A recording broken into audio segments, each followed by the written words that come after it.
false reality online's inception for far too long, and now their time is coming to an end. It's time to fight back, to wake up, and to begin an uprising. Now is a time for judgment. This is a time for judgment. Welcome to today's show. You recently may have seen the video I did talking about how they're trying to ban gas stoves. Now, this is something that's been going on in California and New York, liberal states, which is one of the reasons I constantly am saying that the worse things get, the more trapped you're going to be if you're in a liberal state. Because those are the states that are going to have restrictions, lockdowns that are going to roll out, the passports that you're going to need to have, and of course it's going to be mandated, other certain things inside your body if you want to be able to live there, pay rent there, or have a job there. So it's going to be almost impossible for you to live. And that's what we're heading towards, because as these absolute psychopaths continue to make up stories about the climate, well, the hive mind zombies continue to believe it. So now, last week it was gas stoves, now what is it? Well, it's wood-burning stoves. That's right. You can have a criminal record or be fined, both at the same time, up to 300 euros in the UK if you have a wood-burning stove, because apparently wood-burning stoves, all of a sudden, which has been really the only way to have fire and stay warm throughout human history up until electricities and other things were developed. But now, fire, even going back to what they call wink wink cavemen, so to speak, which of course is not truly the evolution of man and the stuff that they've made up, they want us to believe that now it's dangerous and it's poisonous to us. And well, you can end up with a criminal record if you have a wood-burning fireplace or stove. Can't make it up. Wood-burning stoves have exploded in popularity. Sales are up by 2/3 in the last year alone. Partly that's driven by trends in interior design, but also increasingly as a practical response to the soaring cost of energy. Ian Moore runs his business from home, and this winter has found himself using his burner more than usual. We've turned our heating down quite low, and then we try to stay in just the kind of rooms with the wood burner where the heat comes out from there. As the price of gas and energy has just soared, then we've definitely become quite reliant on it. I'll probably try and work in this room, so just keep it a little bit warmer, and we really try and keep those energy bills down. The low costs may be attractive, but domestic wood burning comes with costs of a different kind. It produces more of a dangerous source of air pollution called PM2.5 than all the cars on the road. Breathing PM2.5 is responsible for somewhere around 20 to 30,000 extra deaths in the UK each year. When it comes to wood burning, we think that around 17% of the PM2.5 that is being produced in the UK is coming from people burning wood. The best way to see the health impact of air pollution is to look at those places where they've taken wood burning away. There's less wheeze in the children in those communities. There's less people attending hospital for heart and respiratory problems. New research commissioned by Global Action Plan as part of a new awareness campaign suggests few people know just how polluting burning wood can be. And even when they do have some awareness, the impact was typically seen to be small compared to things like traffic and heavy industry. The research also found that most people using burners do so for aesthetic purposes, with only a relatively small proportion using it as their main source of heating.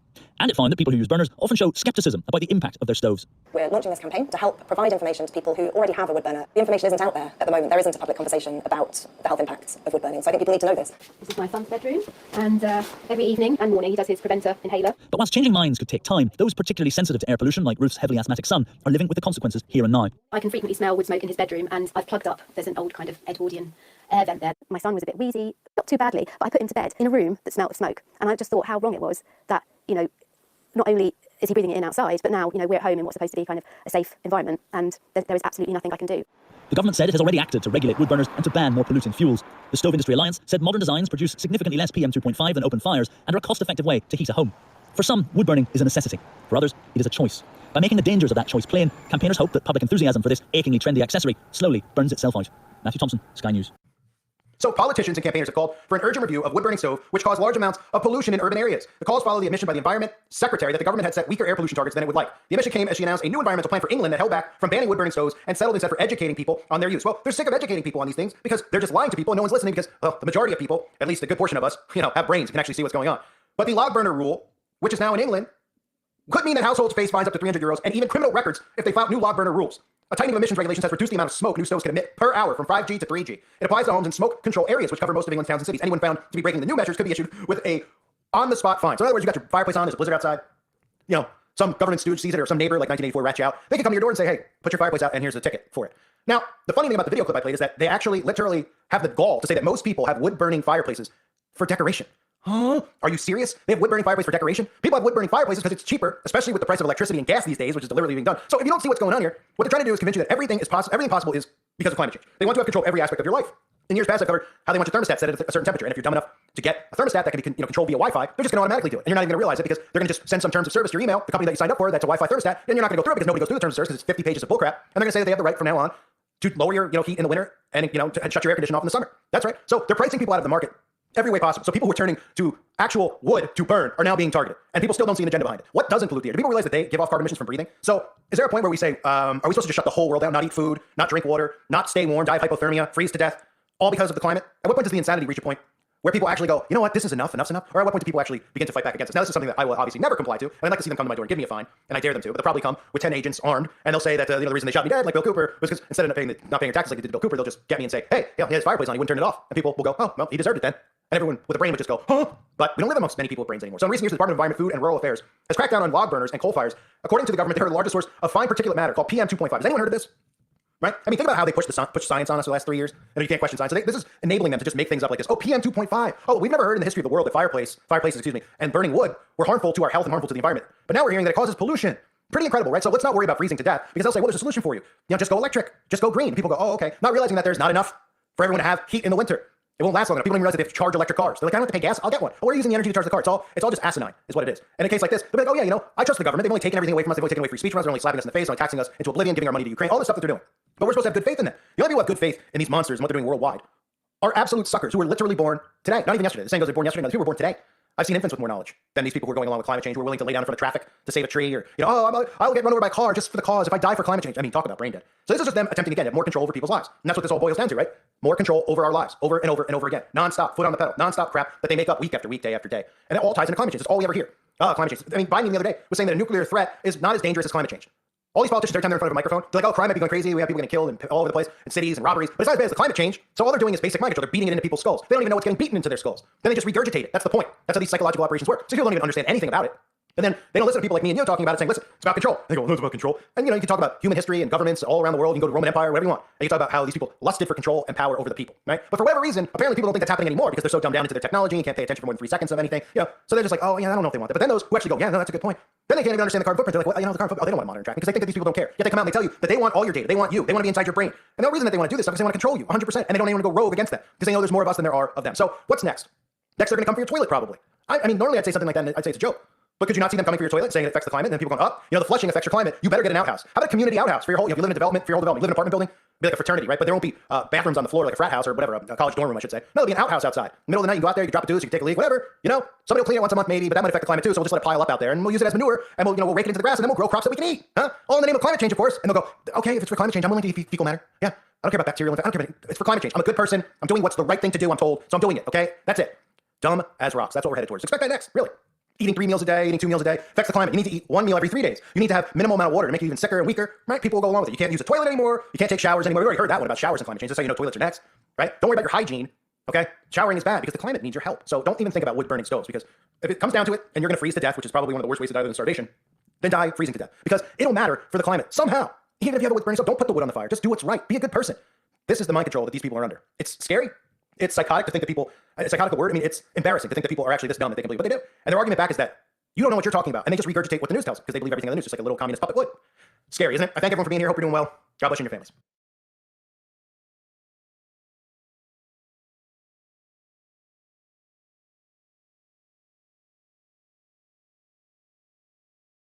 How long do I have to wait? We are almost there. Your favorite shows are now on Hulu and Disney+. Heard you're having a party. So you can keep up with new episodes and entire seasons. Showtime. 911, what is your emergency? What is she supposed to do? Spot the things my detectives miss. No guilt on a pleasure cruise. I'm here to protect people. I saved lives. This is not to be missed. Hey. Don't miss what's next with Hulu on Disney+.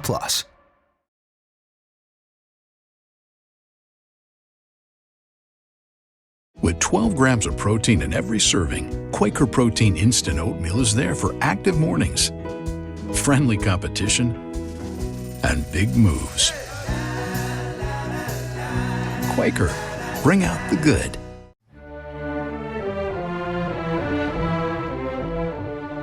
Sonic Forces, a name that incites fiery debate amongst the most diehard of Sonic fans even 5 years after its initial release in November of 2017. I know it's cliche for me to marvel how much time has passed between then and now, or then and some time long before then in my videos, but seriously, Sonic Forces was the last mainline Sonic game and it was 5 years ago, the longest gap we've ever seen in the franchise's history. Naturally, that makes the discussion of Sonic Forces more interesting since it was indeed a very divisive title. This one has been a long time coming for me. First, it's because of the fact that my Sonic the Hedgehog game retrospective has been going on since May of 2020 when I reviewed Sonic 1, 2, CD, and 3K in one video. But even then, it goes back way further. In June of 2018, I uploaded the video discussing Sonic stories where I outright said that I was trying to lay the groundwork for the eventual Sonic retrospective. Now, 4.5 years later, we finally reached the game that inspired the whole thing, Sonic Forces. This isn't my last Sonic video. I mean, the next game's about to be released, but this is an ending in a sense because everything I've been trying to say has been leading back to this. To establish necessary context, we need to travel back in time like I tend to in these Sonic videos and talk about what led to this game. Since many of you have probably seen the last couple videos, I'll stick to the bullet points. In the 2000s, Sega had tanked the credibility of Sonic with rushed games and half-hearted or poorly implemented ideas that sought to chase trends with reckless abandon. In 2010-2011, Sega brought a lot of credibility back to the name Sonic the Hedgehog with Colors and Generations, 2 unambiguously good games, a sentiment shared by both critics and fans. By 2013, they decided it was best to do a Mario-style game with Sonic Lost World. It was met with mixed reception and didn't sell well, being released on the Wii U, a failed console. In 2014, Sega tried doing a relaunch of the Sonic brand with Sonic Boom, new cartoon show, new games, and all that. This was an even bigger disaster as the games were abysmal and the show didn't survive past its second season, leading to massive layoffs from Sega as the Boom brand they put a lot of money into failed in pretty much every conceivable way. Once again, torpedoing the reputation of Sonic, leaving fans in limbo over what direction the franchise franchise would go in next. But in 2017, we finally got our next two games. First, Sonic Mania, which I discussed last week. This game is one of the most critically acclaimed Sonic titles to ever release, being a near perfect throwback to the Sonic games of the 90s. But then you have the game Sonic Team was working on this whole time. The Boom brand and Mania weren't made by Sonic Team. During the Boom era, a lot of fans were just tuned out, holding out hope that whatever Sonic Team was working on for the PlayStation 4 and Xbox One would be the next big game that would remind us all of what made this series so great to begin with. For myself, at least, I was thinking this as far back as 2012. Sonic Generations is one of the most fun games I ever played, and when we didn't get a new Sonic Team game in 2012, I thought, okay, I'm sure when we get it, it'll be great. With Sonic Lost World, I may have hated it, but hey, it's just an experimental Wii U game. I'm sure Sonic Team was cooking up a great follow-up to Generations on PS4. We were then hit by 3 years of Sonic Boom. The light at the end of the tunnel was the reveal of Sonic Mania and Sonic Forces. Forces was released 1 year after its announcement, meaning that this was a Sonic Team game that was in development for at least 4 years. This game had to be good for a lot of fans to be able to keep calling themselves that. I remember when the reveal trailer for this game was shown to us back in 2016, back when the game was known as Project Sonic 2017. They pulled out all the stops with this trailer. First with the line, from the people who brought you Sonic Colors and Sonic Generations. They were saying so much with those 11 words. Yes, Boom was over. Yes, Lost World was over even. We were going back to the quality standard people wanted after those two titles. Cities and ruins, Eggman's armies taking over the world, and it's up to Sonic to stop them with familiar boost gameplay that those previously mentioned games had. But then, at this moment, I got really hyped. Was this when multiple characters were going to return? Who was we about to see save Sonic? Could it be Knuckles, maybe Shadow, or Silver? A desire to see Sonic's extended cast of characters was something I had not felt in a really long time. As I made clear, as a kid watching YouTube in the early 2010s, I just decided to make the opinions of YouTube personalities a substitute for my own. So I was convinced story was something the series was doing wrong in the 2000s, and all those characters weren't really needed anyway. And yet I had the desire to see them again here. But what did happen was that classic Sonic from Generations and Mania stepped in to save the day, as this game was seemingly another adventure between the two. This was the first warning sign that something was wrong with Sonic Forces. Reason being that classic Sonic was clearly the main attraction for Sonic Generations, but bringing him back alongside this marketing banner kind of showed they were a little more desperate to evoke Generations than confidently going in a new direction. But hey, this trailer didn't have any gameplay, so for all we knew, it could still be fun since Generations was fun. No, it was the gameplay reveal for Modern Sonic in spring 2017 that had me convinced this game was done for. We saw the stage Sunset Heights, where Modern Sonic boosts forward for 42 seconds before the screen abruptly fades to black halfway through.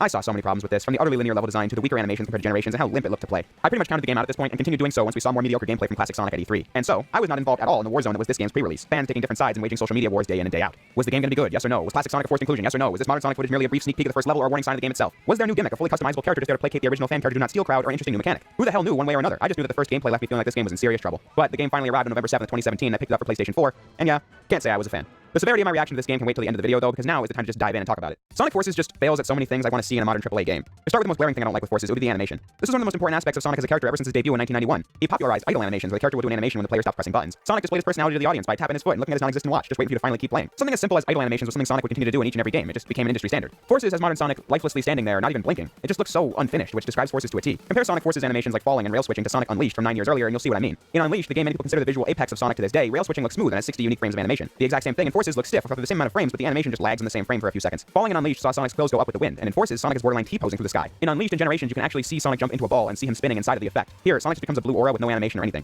Appealing animation is one of the easiest ways for your games to look next gen, and just by starting Forces, you can already feel like it's a massive step down from the PS3 games. To its credit, Forces does have some things in its favor over the prior era of games. Unleashed was the first time Sonic Team used their custom engine, the Hedgehog engine, for a game. Back on the PS360, they had massive trouble getting the visuals they wanted while maintaining good performance and the speed Sonic was going at. Unleashed in particular nosediving in the frame rate department in several levels. Generations was a step down from Unleashed in terms of graphics and detail, but the trade was that the game could run at a solid 30 FPS on the PS3 and Xbox 360. When developing Forces, Sonic Team worked to create a more refined version of the Hedgehog engine that could produce higher quality visuals than it did before, but on PS4 and Xbox One, Forces is able to maintain a solid 60 frames per second throughout its entire runtime. So I can't pretend Forces is a complete step back in terms of presentation because it's not. The game runs better than its console predecessors, but now you can play Unleashed in 60 FPS in the Xbox Series X, and the same goes for Generations, although that game was always 60 FPS in its PC port. But my point is that this leveled the playing field for them, so you have to rely on the art direction and the animation to compare them, and from that standpoint, Forces is seriously lagging behind Generations and Unleashed, and artistically I'd say it even falls behind Sonic Colors on the Wii, as Forces relies heavily on reused assets like Green Hill and Chemical Plant levels from Generations, reusing the Death Egg model from Generations, and then assets from Lost World like the jungle from Silent Forest or the giant worms from Desert Ruins just appear in the background of the first stage. The light rays coming down in Metropolis or the ruins of City look nice and detailed, but the overall art direction of Forces leaves a lot to be desired, as many new areas just feel bland and drab, or just like they were cobbled together by reusing assets from other Sonic games. But I'm merely using that as a launchpad to describe how undercooked the game feels in many ways that are even more important. In theory, Forces should have been a slam dunk. Classic Sonic was really fun to play in Generations, and Modern Sonic was the best he had ever been with the boost gameplay style. Just doing more of that should have been the easy part. But man, I don't know what happened. This is the worst boost Sonic has ever handled. Many of the fundamentals are still here. You run forward, use the homing attack to lock on nearby enemies, boost with the square button when your gauge has energy in it. The gauge is filled with white wisp capsules like Sonic Colors. You can slide and stomp with the circle button and quick step with the shoulder buttons. You can't drift in this game as the designers entirely automated that element of the boost gameplay, but in terms of controls, it's pretty much the same as Unleashed, Colors, and Generations. But the problem with Forces is how it feels worse to play in every respect. Take Sonic's, and the Avatar for that matter, acceleration as an example. In the 3 games I just mentioned, Sonic would naturally build speed for a few seconds before reaching his top non-boosting speed. Something that lined up with the animation. In Forces, Sonic will run forward for 2 seconds, and then with no shift in animation, he'll get an abrupt speed boost that gives you top speed. It sounds so simple, but it feels so wrong to play. Boost Sonic's ground control when not boosting has always been an issue with these games, but this acceleration makes it the weakest it's been since it's very difficult to be precise with any of your movements. Platforming control is stiffer than the prior boost games as well.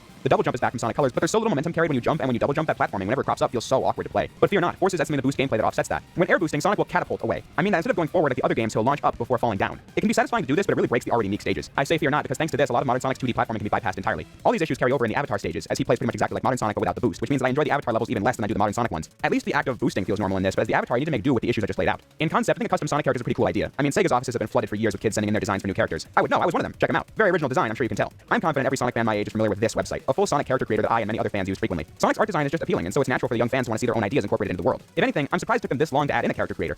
In terms of your options, you get a couple different species choices. For myself, I've always picked a bear. Normally I'm more of a cat person, but I don't like how its face looks, so I picked a bear. Each species gets a different ability at the start, like how the cat holds onto some of your rings when getting hit, but the fact that the bird has the double jump makes me really wish that was my choice. But I get ahead of myself. The more you play, the more clothes you unlock, and I'll admit, it was fun to mess around with as I ended up covering my guy with a metal face mask, big one-eyed goggles, and gave him an overcoat. Was pretty fond of him by the end. But in the gameplay, the Avatar levels were such a pain to play. I said all the same problems as Modern Sonic cropped up, but I almost feel like the Avatar was worse all around. Since I didn't have a double jump, the limp regular jump caused me to miss platforms regularly. But then I noticed that when I let go of the analog stick, the Avatar would keep running for like a second and a half. How am I supposed to be precise with my movements when I feel like I'm not in control of my actions? And then when attacking enemies, it feels really slow. For both Modern Sonic and the Avatar, homing attacking enemies lasts an eternity because both have these long rebound animations before you can attack another enemy. The homing attack has always been at its most satisfying when you rapidly chain attacks together, but in Forces and Sonic 06, you have to watch the same rebound animations again and again. They don't even give the characters more than one. And for Modern Sonic, it doesn't even look cool in the least bit compared to any other game with rebound animations. To be fair, at least every enemy dies in one hit in this game, so it's not as bad with the pacing as